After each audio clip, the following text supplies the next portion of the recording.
नमस्कार the ABC news Haryana में मैं हूं राज डाबला। आज आपके सामने हरदीप सिंह को लेकर आया हूं और हरदीप सिंह अक्सर जो है शहर में जनता की समस्याओं को लेकर जन समस्याओं को लेकर ढोल बजाते नजर आ रहे हैं। और अभी भी जो है नगर परिषद में कुछ दिनों पहले भी जो है भ्रष्टाचार का मुद्दा उठा था। लोग कह रहे थे कि प्रॉपर्टी आइडिया बनवाने के नाम पर जो है मोटा जो है एक पैसा वसूला जाता है। और अब जो है चेयरमैन को लेकर जो है चेयरमैन और वाइस चेयरमैन को लेकर जो है विवाद चल रहा है। उसको लेकर हम हरदीप सिंह सिंह की क्या राय है, क्या प्रतिक्रिया है, उस पर बात करेंगे।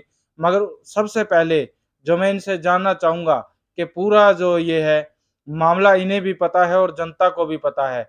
ये मामला आखिर क्या है?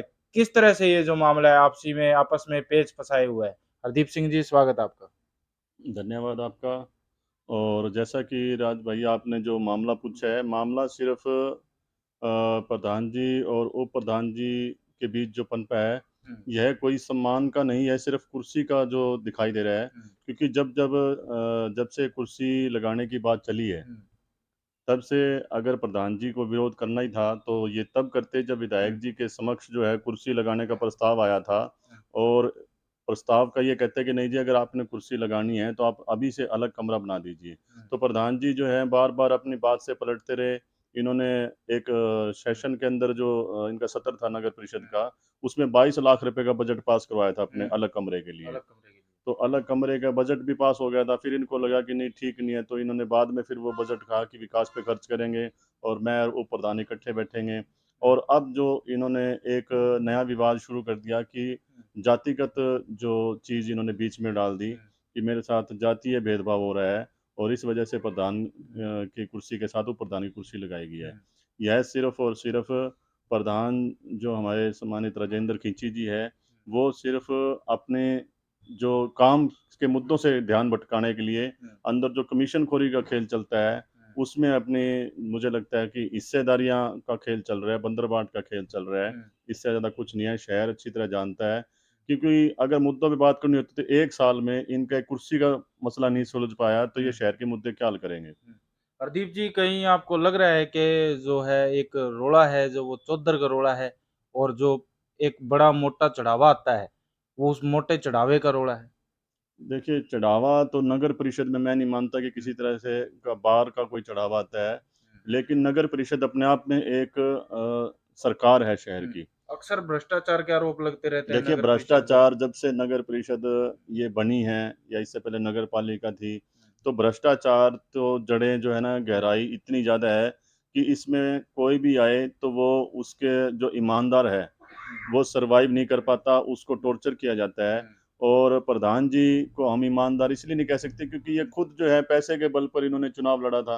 हुँ, और इनके खुद के जो चाहने वाले हैं वो कहते हैं कि 2.5 से 3 करोड़ रुपए जो लगे थे, हुँ, तो उसके बाद जो कुर्सी मिली है, तो मुझे नहीं लगता कि ईमानदारी से काम कर पाएँगे। और अब तक आप कितने ही मुद्दे ले लीजिए, कभी हुँ, तो अधिकारी के साथ इनका विवाद रहा, कभी सविता टूटेजा जी के साथ रहा, तो नए साल से पहले भी इन्होंने एक इस तरह का विवाद किया था, तो विधायक जी के प्रतिष्ठान पे गए थे और जब पत्रकार साथियों ने पूछा था कि आप कैसे आए? तो उन्होंने कहा कि हमारे बीच में सब ठीक है और हम तो सिर्फ़ नए साल के कार्यक्रम मनाने के लिए यहाँ पे आए थे। हुँ, तो आप ये बताइए कि शहर की जनता भी जानना चाहती है कि चाहे बंदर पकड़ने का मामला हो या फिर सीवरेज के जो ट्रीटमेंट प्लांट का मामला हो, नई लाइटों का मामला हो, पार्कों के अंदर कुर्सियाँ लगाने का हो या फिर जो सार्वजनिक शौचालय हैं, उनमें उनके नवनिर्माण का या फिर उनके अंदर जो बंदे रखने हैं उनका मामला हो हुँ, या फिर जो नाइट स्वीपिंग मशीन थी, हुँ। उसको बंद करवाने का मामला हो, हर बार पूरे साल में सिर्फ़ ये एक बयानबाज़ी करते रहे हैं, काम धरातल पे कहीं नहीं मिला जनता को। और जनता सिर्फ़ काम चाहती है, इनकी लड़ाई है, सभी जानते हैं, लेकिन शहर काम माँगता है, जो हुँ। पूरी नगर परिषद अभी तक नहीं करवा पाई है। हरदीप जी, फ़तेहाबाद के विधायक कुछ दिनों पहले जो है चेयरमैन के घर भी गए थे, उन्हें मनाने के पूरे जो प्रयास कर रहे हैं कि कहीं जो है ये अपना इस्तीफ़ा ना दे दे। अभी जो सुनने में आ रहा है कि जो है चेयरमैन जी के खिलाफ कह रहे हैं कि अविश्वास पत्र लाकर जो है उन्हें हटाया जाएगा। तो विधायक की भूमिका क्या होनी चाहिए इस पूरे मामले में? देखिए, राज भाई, जो हुँ, अविश्वास प्रस्ताव की जो आपने बात की है, ये तो हुँ, एक बीते सप्ताह का घटनाक्रम था और अब जो ताज़ा हालात है, जैसे आपने बताया कि विधायक जी जो हैं मनाने के लिए राजेंद्र खिच्ची जी के पास गए थे या फिर किसी और काम गए थे, वो तो चलो राजेंद्र खिच्ची जी ने तो यह कहा कि मेरी तबीयत ख़राब थी और मेरा हाल-चाल जानने आए थे। दूसरा जो बात है, भी चलो विधायक हैं, अपने स्तर पर वो भी सोचते हैं कि सीएम साहब ने नेक्स्ट वीक में आना है, तो उनके सामने इस तरह का विवाद जो है ना आए, और वो पहले चाहते हैं कि 14 तारीख से पहले-पहले ये विवाद सुलझ जाए। तो वो भी अपनी कोशिशें कर रहे हैं।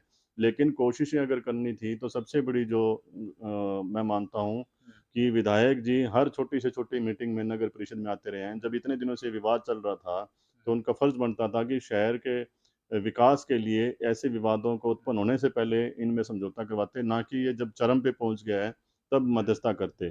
तो अब तो बात जो है सुनने में आ रही थी कि भी इनका पैचअप हो गया है, लेकिन अभी मुझे नहीं लगता, क्योंकि मैं हमेशा मानता हूँ कि जिस रिश्ते में एक बार गाँठ लग जाती है, आप उसको कभी भी दोबारा सीधे धागे जैसा नहीं बना सकते। यह गाँठ इनके रिश्तों में, चाहे उप प्रधान और प्रधान और जो भी 2 पार्षद धड़े हैं, उनके बीच में लग चुकी है। आप चाहे विधायक जी बीच में मध्यस्थता कर लें, चाहे सीएम साहब कर लें, यह गाँठ इस रिश्ते में रहेगी और सीधा-सीधा नुकसान इसका शहरवासियों को होगा। और जो शहरवासी हैं, खुद को ठगा हुआ महसूस कर रहे हैं कि हमने जिस उम्मीद के साथ सोचा था कि अब नगर परिषद बन चुकी है, हमने डायरेक्ट मत से प्रधान चुन लिया है, उप-प्रधान भी पार्षदों ने चुन लिए हैं, तो अब काम होने चाहिए, लेकिन वो काम नहीं हो रहे, और ये मध्यस्थता सिर्फ़ एक राजनीतिक ड्रामा बन के रह गई है।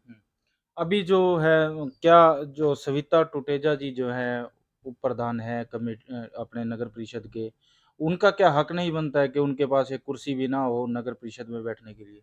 देखिए, उनके साथ-साथ उप-प्रधान हैं और महिला हैं, और उनके साथ-साथ मैं मानता हूँ कि हर पार्षद का अधिकार है। जो जनता द्वारा चुना हुआ प्रतिनिधि कोई भी आया है, जनप्रतिनिधि, पार्षद हो, चाहे चेयरमैन हो, चाहे उप-प्रधान हो, क्योंकि उप-प्रधान भी सबसे पहले पार्षद हैं। ये पार्षदों ने ही चुनकर उनको उप-प्रधान बनाया है और सर्वसम्मति से बनाया है। और उस वक़्त भी विधायक जी मौके पर मौजूद थे और सभी ने तालियाँ बजाई थी। स्वयं जो हैं राजेंद्र खींची जी ने उनको मिठाई खिलवाई थी। तो जब मिठाई खिलाई थी, तब उनको विरोध क्यों नहीं नज़र आया? और रही बात अलग से कुर्सी की, जब उनकी चलो कुर्सी हटाने की एक जीत थी, मैं एक मीडिया के माध्यम से सुन रहा था उनके एक चैनल पे कि मेरी लड़ाई सिर्फ़ ये है कि मैं कुर्सी हटवाना चाहता हूँ कि मेरे कुर्सी के साथ उनकी कुर्सी नहीं होनी चाहिए। जब कुर्सी हटा दी गई है और अलग कमरा उनका बनवा दिया गया है, तो मैं नहीं मानता किसी तरह का विवाद होना चाहिए। अब ध्यान जो है शहर के काम पर देना चाहिए, शहर की जो समस्याएँ हैं, इस लड़ाई-झगड़े की वजह से जो मुद्दे और जो समस्याएँ अभी तक अटकी हुई हैं, उनके हल करवाने पर ध्यान देना चाहिए। अभी जो है आपने कहा कि जो है शहर की समस्याओं को लेकर बात होनी चाहिए, उन मुद्दों पर काम होना चाहिए।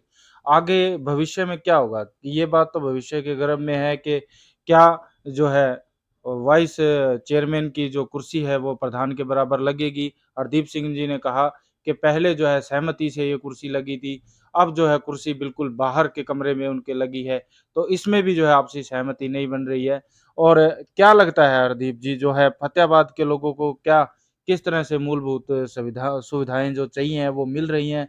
आपको पता है कि आप जो है लगातार जन समस्याओं को लेकर जो है अपना प्रदर्शन करते रहते हैं, अपना आंदोलन करते रहते हैं। अभी जो बाढ़ के हालात बने हुए हैं, उनके बारे में क्या कहना चाहोगे? तो राज भाई, जैसा हुँ, कि आपने पूछा कि कुर्सी, क्योंकि किस्सा तो शुरू ही कुर्सी से हुआ था हुँ, और अभी तक कुर्सी पे चल रहा है। शहर के मुद्दों और समस्याओं की तरफ तो ये ध्यान दे ही नहीं रहे। हुँ, अभी भी सिर्फ़ कुर्सी का किस्सा चला हुआ है, हुँ, और आप देखोगे कि यह कुर्सी का किस्सा जब जातीय भेदभाव की एक पत्राचार तक पहुँच जाए, हुँ, तो मैं इससे ज़्यादा दुर्भाग्यपूर्ण हालात कभी नहीं मानता कि शहर के लिए हो सकते हैं।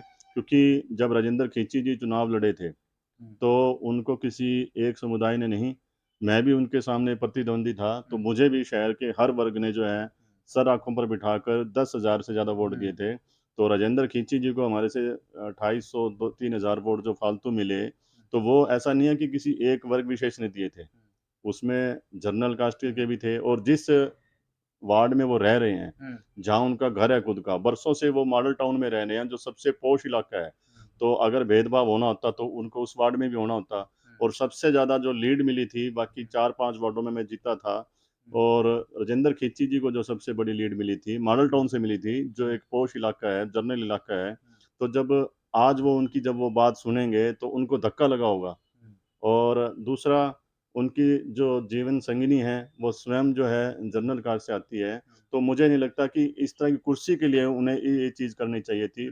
और बड़ा साफ छवि के कहें या कुछ भी कहें अपने आप को, लेकिन अब प्रधान जी हैं, तो जैसे सरपंच सबका साझा हो जाता है, तो प्रधान भी सबका साझा है। उनको शहर के मुद्दों पर काम करने की तरफ ध्यान देना चाहिए। कुर्सी अलग लग चुकी है, तो उसको स्वीकार करना चाहिए। अब ये नहीं कहना चाहिए कि नहीं, ये कुर्सी तो जो है, ये कमरा जो है बाहर जाना चाहिए और हमें दिखाई नहीं देना चाहिए। तो ये जो तो एक अहम की लड़ाई हो जाएगी, यह कुर्सी की लड़ाई से कहीं आगे बढ़ जाएगी और इसका कोई तोड़ नहीं निकलेगा और 5 साल शहर के जो हैं बिना विकास के इस लड़ाई में ही गुज़र जाएँगे। तो ये थे हरदीप सिंह जी, जिन्होंने कहा कि कुर्सी की लड़ाई को छोड़कर जो है अब चेयरमैन और वाइस चेयरमैन को जो है जनता के विकास कार्य के लिए बात करनी चाहिए, न कि आपसी कुर्सी के झगड़े पर ही झगड़ते रहना चाहिए। तो वीडियो को लाइक शेयर फॉलो जरूर करें। Thank you.